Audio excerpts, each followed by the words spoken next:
il aboie, crie et mord, et il revient, sous la forme, de ce chien est mort, mais n'obtient aucune guérison définitive tant qu'il n'est pas mort pour revenir, encore, et il se revêt de ce mélange d'air par la force de cette forme. Ceci constitue son châtiment et son anéantissement. Et c'est le secret des chants d'Israël qui disent, sauve mon âme du glaive, et ma vie du chien. Et il y en a qui prirent la forme de beaucoup de chèvres.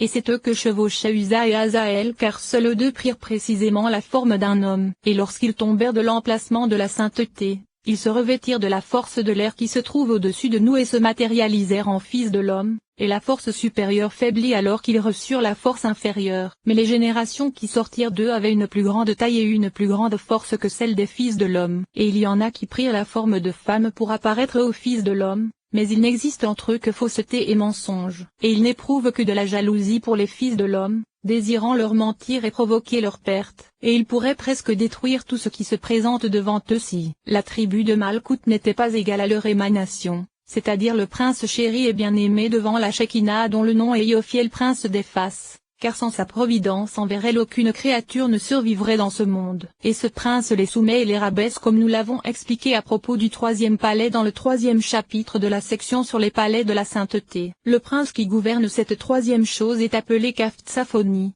et le nom de son épouse est Métevel fille de Matred. Et les générations qui sortirent du bondissent d'une extrémité de l'air à l'autre, et elles ont parfois le droit de faire du bien et d'éloigner les dommages des fils de l'homme. Et elles font connaître les choses à venir aux fils de l'homme lorsqu'ils les rencontrent sous la forme d'un homme, et elles n'emploient ni fausseté ni mensonge. Et si celui qui leur pose une question en est digne, elles lui répondent. Mais s'il n'en est pas digne, elles lui répondent par la force de l'incantation car elles n'ont pas le droit de répondre à sa question. Et parfois, en fonction de la force et du pouvoir qui sont donnés à ce prince, Kaphtsaphonie se joint et s'attache à l'une de ses filles dont le nom est Lilith qui est l'épouse d'Asmodée comme nous l'avons expliqué plus haut. Et la raison en est qu'il est attaché à cette Lilith. Telles sont les paroles des Géonim, qu'il repose en paix. Et nous avons trouvé dans les paroles des commentateurs que 3 factions d'anges de destruction furent créées dans le monde. La première faction fut créée lorsque le serpent s'approcha d'Ève. La seconde faction fut créée à partir des afflictions des fils de l'homme, c'est-à-dire à partir du moment où Adam fut séparé d'Ève pendant 130 années. Et il en est de même en ce qui concerne ce qui arriva aux autres fils de l'homme, et la troisième faction fut créée très abondante comme l'ont expliqué nos maîtres de mémoire bénis.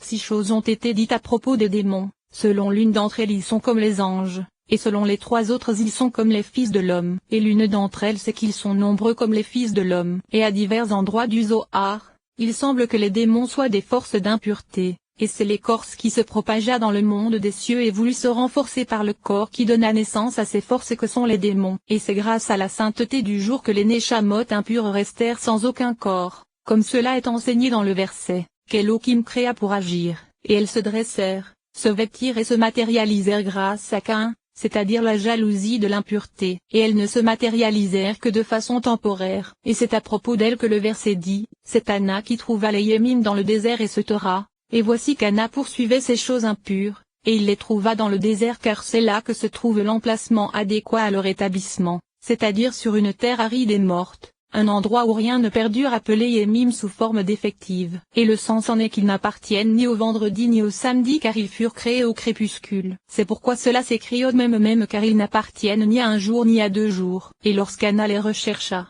il les trouva. Et le sens en est que Tsivone s'approcha de sa mère pour enfanter un fils bâtard, c'est-à-dire Anna, et c'est à cause de son impureté qu'il rechercha la bâtardise. Ou cela, c'est à côté de lui qu'il trouva ce qui lui ressemblait, et ils lui enseignèrent à engendrer des bâtards identiques à lui-même, ainsi que de nombreuses interprétations et formules magiques pour faire apparaître des choses impures dans le monde. Voici que sur la terre, ce sont les enfants des fils de Caïn, et au-dessus d'eux, dans la seconde terre, se trouvent 2 gardiens, princes de l'impureté. Et avec l'étude détaillée de ces démons et de leur action, nous avons atteint la profondeur de ces choses permettant de comprendre la Torah et ses secrets. Demandons à Dieu de nous porter secours et de nous sauver de toute impureté et de toute souillure afin que nous nous attachions à sa sainteté et le servions avec un cœur pur, qu'il en soit ainsi. Voici que nous en avons terminé avec ce chapitre et avec cette section.